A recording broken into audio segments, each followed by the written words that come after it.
Ladies and gentlemen, welcome to a brand new episode of the RGM podcast. Delving into the grassroots, beautiful music scene where we like to delve and find characters and investigate what's going on in this music industry. And today's guest, ladies and gentlemen, is Nigel Carr from Louder Than War magazine. How are you doing, mate? You all right?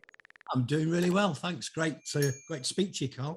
Yeah, cheers, mate. Since moving to Manchester, I've enjoyed your company. I've seen you out at loads of gigs. You're a music fan just like me, and it's just great to meet new people in this music industry and go out, shoot the shit, have a drink with you. And thanks for joining us. The last one was Psychfest. That was cool. Yes, Psychfest. Yeah, Psychfest. Very busy.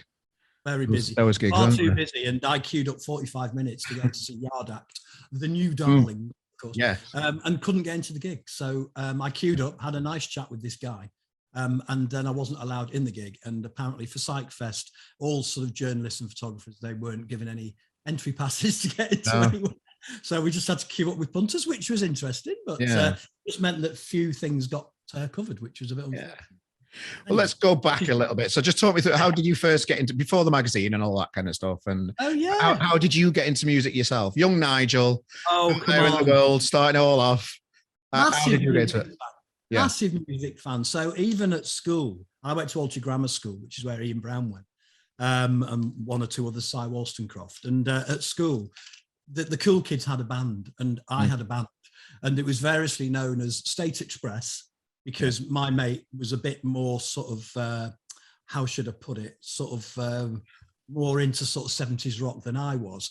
Or Steven Singer and the Sewing Machines, which was my idea. We sort of went between that and Matt Vinyl and the Paint Strippers, because it was, it was kind of late 70s. So we were I was sort of massively into punk, and ended up sort of playing songs like Bad Motor Scooter by, was it Montrose? I can't remember. And sort of All Right Now and all the sort of crappy stuff from the sort of mid to late 70s. So we never really fully formed into a real punk band, but I was a massive, massive collector of records, and I spent my whole time at Streets Head Records in Altrincham and various other places, just buying everything punk from like 1977 to 1979. I think I bought about 350 or 400 singles. It was mental. Wow. I was in this fortunate position of working in my dad's greengrocers. And I got £5 a week pocket money, and £5 a week for working in the shop on a Saturday, and £2.50 pocket money. That's £7.50 to spend on records every week. Wow. Pretty much nothing else, which went a long way back then. And have you still got them? I've got every single one. In fact, they're in a box here behind me. And I'll show you before I finish my copy of An Ideal for Living by Joy Division. But yes, I just happened to be in this box here because I had an interview in here with Tony Davidson. We're going through everything. So I've got everything I've ever bought, which is quite nice, really. So always been a massive, massive music fan. Used to go to gigs, etc., etc., and it just kind of just took over my life, really. And that's it. You're either into music or you're not. Some of my friends weren't, or they were into soul music or heavy metal and stuff like that. But I was just into, punk, really. I mean, that was like, early 70s, it was glam, and then it was like sort of pub rock and a bit of a no man's land, and then it was punk. And then, that's how I was just always been a massive music fan. How did you choose the genre of punk, or how did punk find you? It took me over. I was just sitting minding my own business watching So It Goes one night.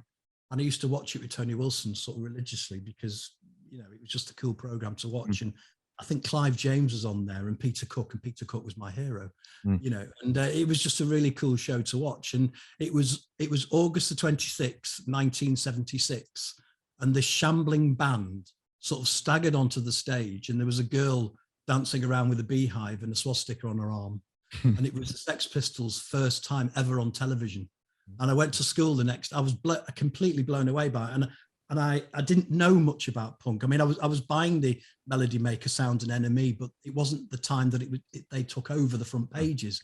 It was a nascent, really, really early time, And I went to school the next day, and some guy asked me, because we were listening to Pink Floyd and Zeppelin, and we even went to see Kiss once. And somebody said, "What do you think about this punk thing?" And I said, "I think it's amazing." And that was it then. I was completely sort of sucked in, and you'd still listen to it. If you went to a punk gig, half the kids were wearing flares anyway because there wasn't enough punk music around. Okay. A lot of people didn't want to dress like it. So it was a really funny time, that early sort of October to December 1976, and people started getting into punk, and it was dead weird. Were your parents worried about you getting into punk? Yeah, they were really worried about me when I wrote down the lyrics to Kill by Alberto Illustrious Paranoias, because it says, I want to kill my mum and dad. Oh, right. Okay, fair enough. And she found the lyrics. She said, Nigel, I'm really worried about this. Yeah. It was dead funny. But of course, they were just like a parody band. But we saw them a few times. Yeah. Alberto Illustrious and the Smirks and bands like that, the Freshies. I'm sort of mates with Baz from the Freshies now and Rick Sarko. Yeah, it's funny how things turn out. Yeah. So, so you've had this long history of music. How did you get involved with, one of the leading punk magazines, Louder Than War? How did that relationship start? Well, it kind of came to I had flu once, and I was running a shoe business, and I was lying in bed, couldn't do any work, had a few phone calls, and I was kind of just making a few comments. It must have been on Facebook. It was on Facebook. So it was in the last sort of 10 or 12 years or so. And I was sort of commenting on Genesis P. Orridge, and I sort of requoted one of his quotes, and it was very eloquent. Verbose or whatever, very nicely written, yes, almost poetic. And I sort of copied it and pasted it. And somebody said, I think it was Guy Manchester, would you like to write for Louder Than War? And I said, no, I didn't write that. I just quoted it. And I kind of left it at that. And then I checked out Louder Than War. And I was obviously aware of John Robb, and I'd seen John at a few gigs, as you do, because he's always standing at the back. He's tough, sort of taller than everybody else. And then I'd been to see Esper Scout, and I'd been to see Placebo, and I started sort of writing a little bit. I had my own website, nigelcarr.co.uk, which is actually still there. And I just for my own interests, just to sort of get it off my chest, I wrote a review of Cyro, the Aphex Twin album, and I just wrote it in quite detailed about each track, because I love Aphex Twin. Yeah. And then I wrote, and then a mate of mine, Dave Gleave, who's quite a celebrated Manchester photographer now, is one of my best mates. He said, do you want to write about this gig? And I said, well, why? He says, well, Guy Manchester's been in touch, and he said, would I photograph it? And I said to him, I've got a writer. I said, who's that then? He said, you. I said, oh, okay. So it turned out that we went to see Esper Scout. They brought out a single, Belay, I think. And I went to see them, and then I wrote the gig up, and then it was posted on Louder Than War. And I was like, wow, this is amazing. Look at this, grabbing my wife, come and have a look at this, Lorraine. I look at this, I'm in this, And it just started this relationship between me and Guy Manchester. I didn't know John Robb. He was this sort of hallowed head you never got to speak to, And it sort of developed from there, really. We went to see gig after gig. At the same time, I was writing for Penny Black. So I did Wednesday 13 interview. I did Glenn Gregory from Heaven 17. I interviewed him as well, and got those published, and did one or two sort of reviews like Screaming Females, and the guy there, John at Penny Black, was great because he just directed me slightly on the writing, whether it was in the past or the present, and corrected one or two anomalies in the writing. And after that, it just snowballed, and I just got busier and busier and started doing more and more writing. So that's how it started. Yeah. So how did your relationship with John start then? If it was a distance one, and it was just the journalist, the famous guy. It's funny, really, because I've been in business all my life, and I guess I was frustrated that evidently Louder Than War was running on a shoestring and was set to fold at any time because it never had any money. The website was incredibly slow. The back end would take forever to load. You couldn't upload images quickly or anything like that. And the whole thing was sort of teetering on the edge. And at that time, there was a girl called Sarah Lay, who was the editor, who I didn't see eye to eye with for whatever reason. And eventually she left, and she went off to work for the magazine, because the magazine, there was a disconnect between Louder Than War and the magazine. And the magazine was run by Vive La Rock. And Louder Than War, of course, was owned and operated by John. And I said, well, John, I kept trying to help Sarah, and I'd copy John in and say, look, I can help you with your SEO. I can help you with the business side. I can help you maybe sort of earn some money to sustain the running costs of Louder Than War, because I know it's tricky. So I ended up kind of sort of getting more involved in the business side of it. And then we sort of developed a model where we could earn money through AdSense, and then came Taboola, then came a deal with Sister Ray Records. And so we started to earn a sort of the minimum amount of money that it would cost to actually stop it from going under. And then I orchestrated the move onto UK Fast in Manchester. And I developed the new website with because we'd run a website development and digital marketing agency. So I got my guys to build the brand new Louder Than War website, and John was cool with it. It was funded, which was absolutely okay. We kind of emptied the bank account to get it going, and quite honestly, we haven't looked back since then. So it's now financially stable. It's quick, it looks great, it loads quickly, and it's easy to read, and that's all we wanted, really. Yeah. So I kind of developed the business side of it, and then John and I formalized the arrangement through a company, and so now the whole Louder Than War shebang is owned between me and John. John has the larger share, and that's how we run it. And last year, 2021. We developed a subscription model, which has been very successful. And so that's put a little bit more money into the coffers, some of which we pay out now to some of the senior staff. So without wanting to talk out of school, there's just a little bit more money in the pot to share a little bit. You know, we pay out money for feature reviews and stuff like that. I also developed a clothing collection. So that was one of the ways that we thought we could make some money, and that will be extended throughout 2022. Well, so that gives you in a nutshell. Well, I know full well just how much these things cost to run a magazine. I fell into running a magazine. It wasn't something that I set out to do. I started putting gigs on in Sheffield. I started interviewing the bands from the gigs, needed a website to put it on, called it carlmaloney.com. I got rid of mine, though, with my name on it, my website. Well, I've still got mine. I know, yeah. There's loads of rubbish on it. Right, that's 2000. So I got rid of that, rebranded. I needed a name for it. First thing that come into my head, Rate Good Music, so I'm from Yorkshire. RGM became, we started doing the odd review, and it organically turned into a thing. And then when you've got a thing, you want to improve it all the time. And I found a drive that I didn't know was in me to make this thing as big as possible. Yeah. And from that day, I've not looked back, and I love every minute of it. It takes up so much time. It's expensive to run. The music industry, bands can all be a pain in the arse, but I wouldn't have it any other way. Oh, absolutely right. And we're the same, you know, we do respond to PR pieces, but we generate a lot of our own content, you know, guys. And I think the beauty now of Louder Than War is that we've got sort of John and me, and then editors, and then sub-editors, and then writers and photographers, and, you know, everybody that's contributing. We're in this nice, stable hierarchy now. And, you know, our reach extends from Audrey Golden over in Boston, Eileen Shapiro in sort of New York, right over to guys down in the Netherlands. We've got Russian people writing for us.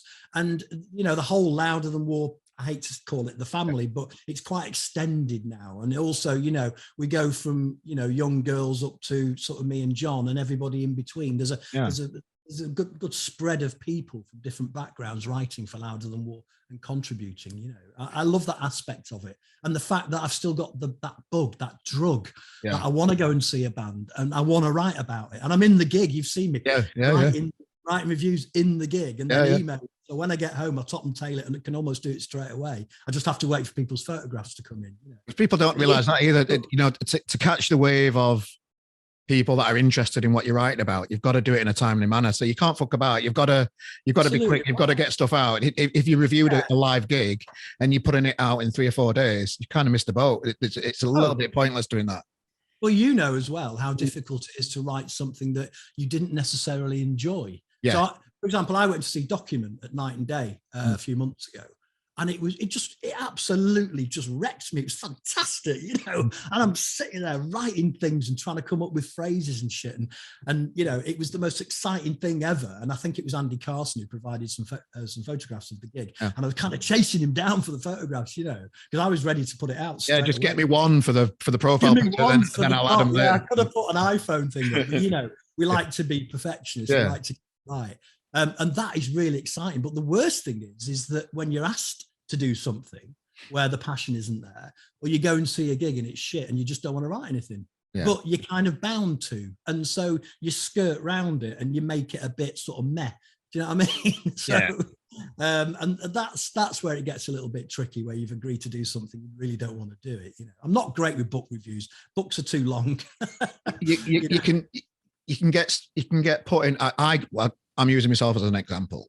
Because I put quite a lot of live gigs on. Yes. And we have a kind of a pay structure that I'll come to in a bit around RGM, just to keep us alive. Yeah. But one of the benefits of playing an RGM live gig is that you get the free package, the paid for packages, we give the bands for free. So we can give them press and all that kind of stuff. And sometimes when we have a band on, they've just brought out a single a few days ago and one of our writers didn't particularly like it. It's the worst thing, isn't it? But you can't change. You can't ask them to edit it, because then you're censoring yourself, and then you lose all your own credibility. We've got the same thing with Jed Baby at the moment with Yard Act. He wrote a particularly scathing review. Didn't really dislike the record. He just thought it came over as sort of cynical, and you know, it's not like it's their first band. You know, they're in the late 20s, as if they're sort of past it. And so we've got this situation at the moment where Jed wrote the review about Yard Act, and it was album of the month, but bizarrely he didn't sort of credit it as being particularly great. And then we had John at the Yard Act gig last night, writing about the band. So there is an incongruity between writers, you know, whether they like it or don't like it. I think that keeps it sort of fresh, but you know, maybe if it's album of the month, we should sort of write about it positively or get something that, like, you know, that's it's awkward sometimes, but you've just got to try and explain to the band how it is, because they don't see it that way. Sometimes the young kids, they're precious about it. On board. Sometimes. And it's awkward sometimes because you're stuck in the middle. Your relationship on the night of the gig can sometimes be a little bit frosty, because they don't fully trust you, or they think you've got some kind of agenda when, you know, I haven't wrote those words. I have to explain it's somebody else that's written it. You know, I run the magazine. I take the writers on and, you know, publish things, and I'm responsible for that. But it's a difficult thing. You can end up being a bunch of sycophants and just write about everything being great, or you can tell it like it is. I tend to tell it like it is, give constructive criticism. And quite frankly, Carl, if I don't like it now, I won't write it. Because there's just no point dissing somebody. There's no point. It doesn't help them, and they hate you. So what's the point? And PR hate you. So don't do it.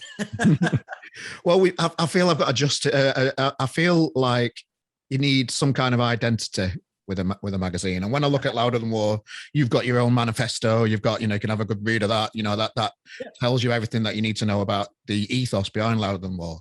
Yeah. And I think I've been pretty consistent with the ethos behind RGM for the year. And that is to be honest, and to not shy away from offering critique or helping. I see it as offering a band a service when we don't blow smoke up their arse. And I think that's our own identity. And it's easy to set up a website and tell bands how great they are, but there's thousands of people doing that. No, there is. But the real hard work and the real reward is when a band listens to you, takes it on board, and comes back with another review a month after, and it's fucking amazing. Yeah, absolutely. And the ticking on your board. It's more rewarding, and it's not the easy way of doing it at all, but it's more rewarding doing it that way. And I think that's where we are. I don't mind. You know, I think what comes across with Louder Than War is the honesty, because John is a genuinely nice guy. And there's no edge to him. You can't pull him down in any way, because he just wants the best for everybody. He just wants everybody to sort of express themselves. He wants people to grow. You know, we've had people go from Louder Than War to The Guardian and various other places. They've used Louder Than War as a stomping ground. And John is the absolutely pure altruist. He just wants people to be successful in their own right, and he will support them in any way that he can. But equally, if somebody wants to write opinion pieces about stuff and pull them apart, that's equally valid as well. We're not all about being nicey all the time, and I applaud opinion pieces as long as they're seen as opinion pieces and not the view of Louder Than War, because they're all individual writers with their own personalities, and they're entitled to say what they want. And I've dissed things in a review, whilst the whole review might be positive. I might have said, well, they lost their way in the middle of the gig and everything went out of time or something like that. And the band might have said, great, thanks for telling us that. We needed to know. We all went discordant on the bass halfway through and missed the timing or something like that. It's not something that I would religiously pick up on because I'm not so pernickety. But if it happens and it affects the enjoyment of the gig, then why not say it? And very often, like you say, the band will respond to that in a sort of positive way. Or pretend it never happened. Absolutely. Just ignore it, which is fine. So I think there's a freshness to everything that goes on. We're always sort of after fresh writers and reviewers and people who've got the time to read a book. Our book review section is doing amazingly well. Frankly, I ain't got the time to sit and trawl through a book. It's too much. It used to take 7 hours to do my own radio show. Full day's work. But no money. Full day's work to pull all the information together. I've got one at 9 o'clock tonight. Okay. Thankfully, I've got all the tracks together. And I've got Chris Hewitt, who owns that sort of equipment company where he's bought all of the Pink Floyd and Abbey Road, all that equipment. He's coming in tonight to do an interview. Brilliant. So that's cool. That's cool. Well, I did want to touch on me personally. I've come under some stick for charging bands for certain packages. And when I try and engage with people over Twitter, it never ends well. But I think I did RGM for probably 6 years without charging for anything, doing everything, all the hours under the sun, just keeping it going, creating this thing, making it a thing that people know about. Is just a major achievement. Just with all the websites that are out there, and the people that criticize me charging don't understand that there's a server charge to pay every month. I'm in a privileged position where I've built up RGM to be able to pay the majority of the writers. We do have a voluntary team as well, and I do pay the writers. So how else am I going to fund it? You get a few quid every month from AdSense just for the adverts. It's not enough to cover even the server fee. And you've got all these other things like time and I buy a lot of gig tickets to go to gigs sometimes if you can't get a guest pass or whatever like that. And the majority of the people that challenged me on why am I charging and it's outrageous that why are RGM charging and all this kind of stuff and some of the negative stuff that's gone on Twitter is there for obvious reasons, and the people that are doing it for free are probably on the beginning of the journey in PR and the magazines and that kind of stuff. And if it's going to continue, it needs to pay for itself. Unless you're in a privileged position where you can just afford to chuck money at stuff, which who is? You need a bit of sustainable business model, and unfortunately, in the early days of Louder Than War, of course, John was funding it himself, which is onerous. You have to find the money every month, and it's not cheap. The servers at Louder Than War £250 a month, where there are 28,000 articles that have to be hosted. It's not for free, and it took ages to find the right server company to handle the size of the database because it's enormous. And so we all have our things to pay for. It's not just the server. There's other things to pay for as well. There's a continual maintenance of the website's development. About plugins and updating stuff. Some of them are paid plugins. They all come with a cost. You have to find a social media things to put out your posts and all those cost a tenner a month. And there's probably about 5 or 6 of those tools that you need to. Absolutely. So all of those tools, they weigh down and they inhibit, the growth of your company, your presence on the web, whatever. You have to find a sustainable business model. We've done it in a slightly different way, but it is still a way where we are taking money from those people to fund these people, and you're doing the same thing in a slightly different way. And I applaud both ways. At the end of the day, it's whatever suits you. And I remember coming to your house when you sold me that Zoom thing, and you showed me the business model that you had. And we considered going down that route, but we didn't in the end, because we kind of had enough, and we had this vision of other ways of making money. Well, we're not here to make money, I think. And I think the really important thing, and I'm sure you're the same, Louder Than War has not been built to become this huge capitalist organization. It just wants to cover its cost. I'll show you the tax return. Yes.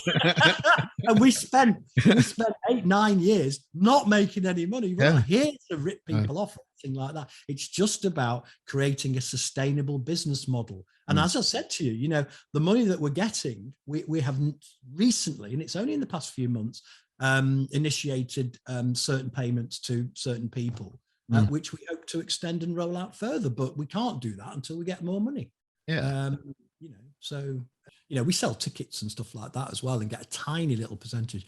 It's about having a sustainable business model. And I think, whether we do it our way or your way, you're still moving money from one place to another. And if people aren't happy with that, then it's all very transparent as far as I'm concerned. And RGM has a transparent business model. People go into it with their eyes open, and if they don't like it, there are other places to go. So, it's their decision. So dissing you on Twitter, childish. Do something else. I ended up biting though. I don't do it anymore. I've got better at that. You know me on Twitter. I'm a nightmare. Facebook worse, but I've stopped doing that now because after the third ban, I decided that it wasn't worth it. Okay. And the last I've never got banned. Maybe I'm not doing it well enough. I put a picture of a German soldier holding a mobile phone, and I got banned from advertising for a month. And I commented on a picture of John Lennon and Cynthia Lennon holding a garden implement, and I just put weeks ban for saying ho. Fantastic. And then the last one, Wayne Carey was wearing a leopard skin coat. And somebody put Bet Lynch, and I said, he needs something like that. And I got banned again. I can't believe it. So I've just stopped all that now. It's not worth it. And I used to have some ferocious battles with people. Yeah, I kind of like it took it too far.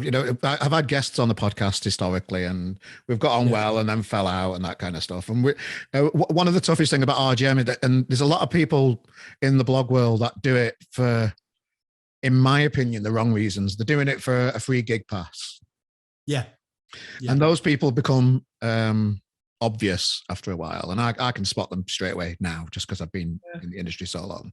Oh, absolutely. And right at the beginning, when RGM started, we got slagged off to a lot of quite influential people in the industry by this one person. And I'm still fighting that a little bit, but one by one, they all come around when they have a proper chat with me, when they know what the real story is. And you open up and you have conversations with people and professional relationships and queries, and ask other people in different parts of the industry to try and build relationships and that kind of stuff. It's quite catty in some ways, the industry, which is what it is. It's the music industry.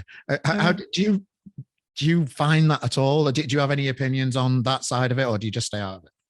I stay out of that. I did have one raging row with the singer of a band who I won't name, and she was very, very sort of, she never let go. I wouldn't call it cattiness. I think that was over a particular matter to do with politics, and I've learned to stay away from politics. I hate people sharing fake news. Doesn't matter whether it's Labour or Conservative, but I'm fiercely defensive of my view that if something is going to be shared on Facebook, then at least it needs to be real. That's the first thing. That's the first tenet. And the second thing is that, if I disagree with somebody, then I'm perfectly in my right to pull them up over something. So it's ensued in some sort of really sort of evil and pernicious arguments that I now try and keep away from. As for cattiness, I don't really see it. I know you're open, you're honest, and what you see is what you get. I've met you personally a number of times, and you're a nice guy. And I think that most of the people at Louder Than War are kind of like that as well. I'm very honest. I tend not to diss people, certainly not be objective in any way. And I don't I haven't really been the subject of any cattiness or falling out or anything like that, to be honest with you. In fact, I can't think of a situation where I've put myself in or been involved in where, you know, there has been sort of sniping or anything like that. So no, well, I think it might be because I've got a bit of a gob in that, and I am open and honest about things, and I explain things about why I do things. We did start calling out certain people within the industry when we felt like they weren't being genuine about things like, oh, I know what you're talking about. Yes, like viewing figures, that kind of stuff. Which it is what it is. People will exaggerate stuff. It is what it is. But when you get called up on it, don't block them. Have a conversation about it. Yeah, I was told by a particular person who I won't mention that I was racist and I didn't want foreign people in the UK, which was utterly ridiculous. Yeah. I was very open that I'll say it to you now, I was very open that I voted for Brexit, but I voted for Brexit for my reasons, and those reasons were involved, you know, import taxes and duties, because I worked in importing shoes and stuff like that. And I saw the shitty end of Brexit, which was, you know, people having to pay, you know, 6, 8, 10, 12% extra for their shoes out of China, Vietnam and Cambodia that we were bringing in and having to pay duty. Not only that, we're having to pay VAT at the port of entry, you know, all those sorts of things. The fact that if I went to Taiwan, it would cost me 60 quid for a bottle of French wine. The sort of reciprocal tit for tat arrangements that were happening on a world stage. So I voted for Brexit for my own reasons, and a few people didn't like it. I lost 1 or 2 friends over it, over Facebook, and I had a blazing row with a couple of individuals who will remain nameless, who actually made up stories about me, which I found to be quite hurtful and wrong and bordering on, you know, sort of slanderous. But, you know, they are who they are, and I just cut myself off from them. And I believe other people cut themselves off from them as well. But, you know, those types of people, in my experience in the industry that I've witnessed, few and far between. And thank God for that. You know? Yeah, I just think I found a few within quite a short period of time. I did. But I quickly got rid of them. And, you know, blocking is the best thing you can do on Facebook, because you don't have to witness them again. You know? Just thinking back, that did happen. Yeah. Well, we do specialize in discussing what goes on at grassroots level, and I like talking about these little things in the background, because I live in the real world, and you know, it is what it is, and I think people appreciate the insight behind what goes on, in the music industry, and go on.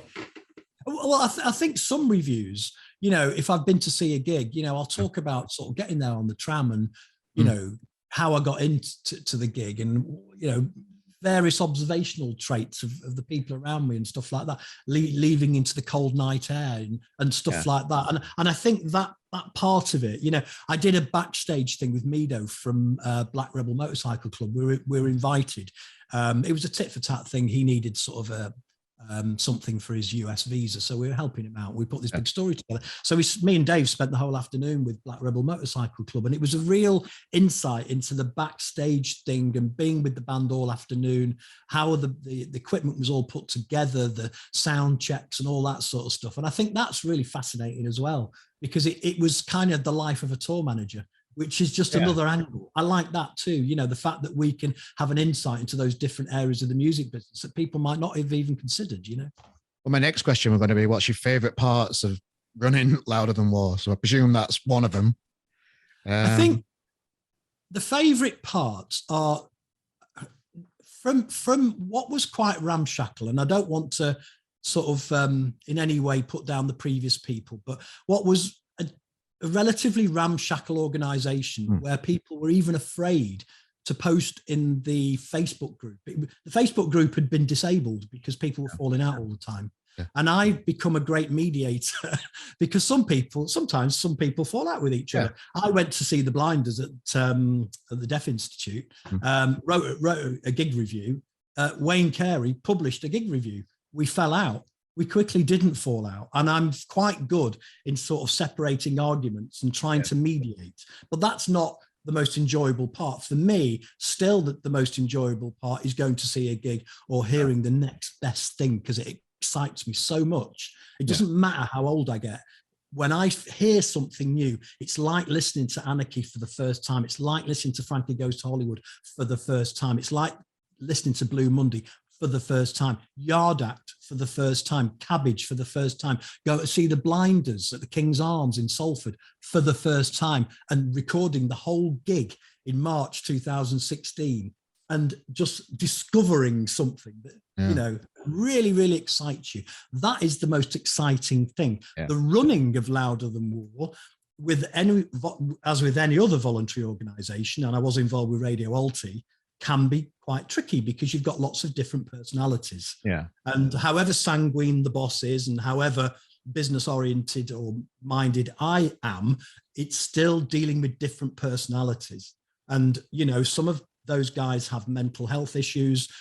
Some are on the knees. Haven't got a pot to piss in, and they have their own troubles. They have their own problems. They're working. They're not working. They're working part-time. They're not working part-time. And all of those individuals have their own social things going on. And for me, it's about just really understanding. It's taught me an awful lot in understanding personalities to have to deal with those different people. And whether that's separating a head-to-head and then seeing them make up afterwards, great. I can sympathise with that. We've got over 20 writers at RGM, and it's me that manages them all and delegates stuff and all that kind of stuff. Yeah, and we have too. We've got, I don't know how many are in the Warriors group. We have a separate Facebook group. I think there's 70 or 80 people in there. Wow. And yet they all have the different roles. But what I found the most rewarding way is that when we got the structure of me and John and editors and sub-editors and then writers, that we had this way that people, and it wasn't that those people couldn't talk to us. Of course they can. They can all talk to each other. It's absolutely fine. But it just had this hierarchy of publishing. Whereas at one time when I took over like the editing, I was publishing everything that went on the site. And that meant 6 to 10 articles a day. And it nearly killed me. So that we got this structure in place saved my life. And now it's the same thing with the radio show. I set the radio station up, and now I've got help. And that's great too, because it's not all on my shoulders. And I think satisfaction comes from delegation. Because other people are doing it. Yeah. You probably do. And what's the worst bit about it? The worst bit about it is probably the expectation of somebody where they've expected you to do something you've not followed through. It's difficult. Example, I went to see Document. Yeah. Well, Document at the Deaf Institute, got to the gig late because I dropped my brother off at a different gig across town, couldn't fucking park, ended up going into the gig and hearing, thank you, good night. And I was supposed to be reviewing the bastard thing. Yeah. So then I ended up talking to Max Grindle upstairs, and I got the band together, and we had an interview. We had a 20-minute interview, and I picked up the phone, and my stupid brother, he's not stupid, he's lovely. My lovely brother had called me 5 minutes into the interview, and my equipment was my mobile phone. And of course, as soon as it rang, the recording went off. Yeah. So I think part of that, it's letting people down, I think is the worst part of it. But for everything else, it's gravy. I love it. There are no negatives. There were negatives when we didn't have money, but now, not that we're rich, but now that we've got the money to sustain it, that is the most satisfying thing. There are very few negatives apart from letting people down. What part do we, the online music press, that are out there living and breathing the industry, where do we play within the industry in the grand scheme of things, do you think now? The grand scheme of things, we're giving essential promotion to independent and unsigned bands. And one of our strap lines, and we use it on the radio show quite a lot, is keeping the flame of independent music burning. And when I see that somebody has mentioned one of our writers in a promo piece or something like that, it's a testament to the fact that we are doing a valuable purpose, essentially for nothing. We're doing it for nothing, and quite frankly, so are you. Whatever you charge, it doesn't reflect the amount of exposure that you're giving to a band that is completely unheard of. So if I play a brand new band on the radio show, and I do frequently because I troll for new music all the time, you're not breaking them. You can't break them because they're not big enough. But what you're doing is that you're giving them a platform, and you're setting a point in time, and you're saying, when I see Tom or Charlie from the Blinders, they come up to me and say, Nigel, it's a long time since that pub gig, in it, 3, 4, 5, he gets further and further away. But they really appreciate the fact that I went to the trouble to go to that gig, to write it up so positively, that went online, and that's discoverable now. So we provide an essential grassroots route to people's ears, and that for me is the most valuable thing that I can possibly do for a band or an artist or whatever. Yeah, that's what I feel. Well said, mate. And I'm very passionate about it. Well said. We wouldn't be here after all these years if we didn't mean it and we didn't. Oh, absolutely right. Absolutely right. And there are some cynical people, and you see it on the radio, even on Six Music, where they're presenters. Yes. They're not interested in music. They're just there because they're getting paid to do a job. We're doing it because we love music. And there's a big difference. There's a big difference. There's a journalist and there's a fanboy. And you and I are fanboys who are writing because we're passionate about our subject, We're not just being told to go and cover that event or that event. And it's the same as seeing a gig that you don't like. We're doing it because we love it and we've got the passion for it. And that comes across in a lot of the pieces. It certainly does in what I write. And I see it in a lot of the writers, Yeah, well, thanks for catching up today. But you've got this brand new one thing I wanted to end the podcast with today is talk about this new app you've got. Oh yes. Well, that's the radio show, and So what happened was that I was there was a new radio show starting in a new radio service in Altrincham, because I live in Altrincham, called Radio Alty. And my wife sings in a choir, and the guy from the choir, I contacted him because I knew he was involved. And I got the gig doing a show once a week on Radio Alty, and it's the Louder Than War show. And I did 80 or 82 of those.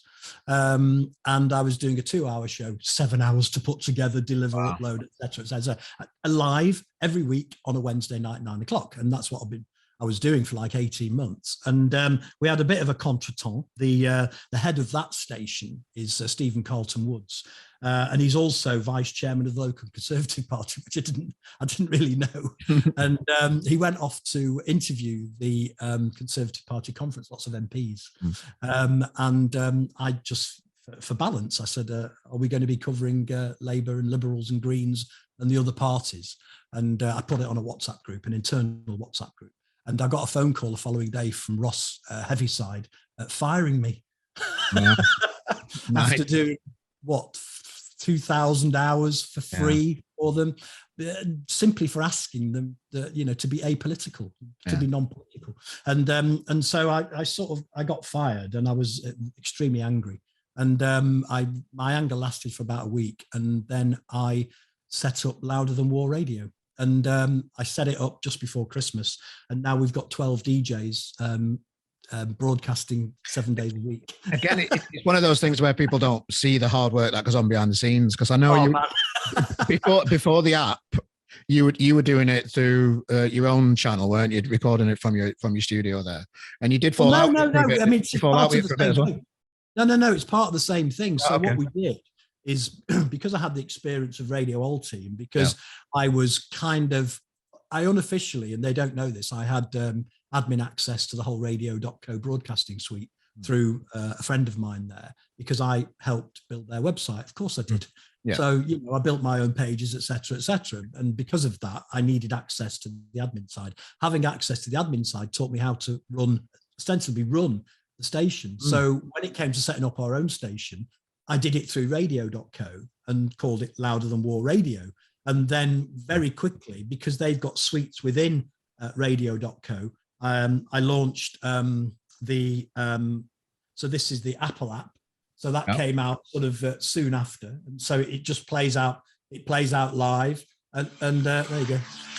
So that's live. We're live now. We're live 24/7. And quickly followed by the Android app, which I had to design and develop within their system. So putting up graphics, the logos, everything. Credited the photographers. This is credited to Dave Glee. This photograph on there. And then now we're on Alexa as well, and we joined Streamer. And I'm just joining Music Garden. I'm trying to get on TuneIn so that we're kind of omnipotent everywhere. So I'll put a link to the downloads in the description of this podcast as well. I've got it on my little app. Well, that was my reaction to being fired from Radio Alty, and I thought, well, don't get down, get even. No, go better, go bigger. So we went bigger, and we're hugely independent. Radio LT, and we're independent. And, you know, Louder Than War, we are a media organisation, and part of that media now is radio. Lovely. Yeah. Maybe in the future it'll be TV. I don't know. Yeah, but how do you keep the station going for 24 hours a day, 7 days a week? There are tools within, you can set playlists to play. Right. So we don't have a DJ online 24/7, but we have certain playlists that I put together for all the new releases. So, for example, Deja Vega had a new album out this week or last week. Yard Act, of course, and various other bands as well. So we can pull out the ones that we want to play, many of which I play on my show. And then I put them together in a big playlist and upload them. And so at any one time, there are 8 weeks of new releases being sort of rotated. And then in the evening, so for example, tonight at 7 o'clock, we've got Niels van der Linden doing his Mood Swings show, followed by me live at 9 o'clock. Then tomorrow we've got Mike Bennett, 7 o'clock, you know. So, you know, there are shows going out every day of the week now. And even on Saturday, we've got Nick Brown, who's in the Membranes. He's doing a new show for us. So did they do it from your studio, or did they do it from their own? Have they got their own? They all do it from their home studios. They're welcome to come in here, but they all do it from their home studios. Or in Mike Bennett's case, he's a record producer, so he does it wherever he is. Audrey Golden does one, Cinema Sounds, on a Saturday. She does it from Boston, just sends it over. And so they all come in here, they get uploaded, and then they get played out. Neil Crudd on a Monday night does a live show. It's great to do a live show because it's more interactive. You've got people on Facebook and Twitter you can talk to. Yeah. But I found it fantastic, so exciting. And the future now for Louder Than War radio is immense because it gets listeners. People listen, you know. I wanted to congratulate you on it's, you know, it's not been out long, has it? And you know, it's picking up. You know, you've got plenty of listens. We have. We've just taken off, and it's pinged up. So you know, some days there's 1,000 people have listened in the day, and for me, that's fabulous. You know, Louder Than War. We can get 50,000 people going on the website, you know, on a very, very good day. Unfortunately, it's when somebody's died probably, but you know, we get a lot of people on the website. So if we get like 8 or 10,000 people on the website and 1,000 have listened to the radio show, I'm happy, you know, really, really happy. And to see that grow, but not only that, to see the individuals that are doing the shows like Nathan Whittle, who's one of our writers, you know, can I do a show? Yeah, of course you can. To see him develop and grow, Gordon Rutherford, Neil Johnson, you know, to see them grow as not only great writers, but as presenters as well. That's thrilling, you know. It's great to hear. Great to see. Well, I've got the app on my phone. I'll be sharing it about. It's very much appreciated your time today, Nigel. Is there anything else that you've got? Anything that you're beavering away at that you want to share, or?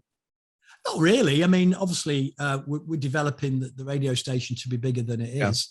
We're looking for sort of younger writers, you know, just to keep our fingers on the pulse. Not that we haven't, but, you know, and we'll be doing more clothing and maybe some other forms of development. I don't see it extended too much beyond where it is at the moment, but it's just more of what we're good at. And, you know, if we can sort of generate more income, we can give more income out. And that's the way we see it. You know, we're not greedy. John's not greedy. I'm not greedy. You know? Well, your time's very much appreciated, Nigel. We'll put a pint in front of you at a next gig and try and keep you out longer than what you're expecting at every opportunity. I won't be driving next time. Oh, yeah, that's it. Yeah, keep your car at home and we'll have a good drink again. Yeah, it's been a pleasure.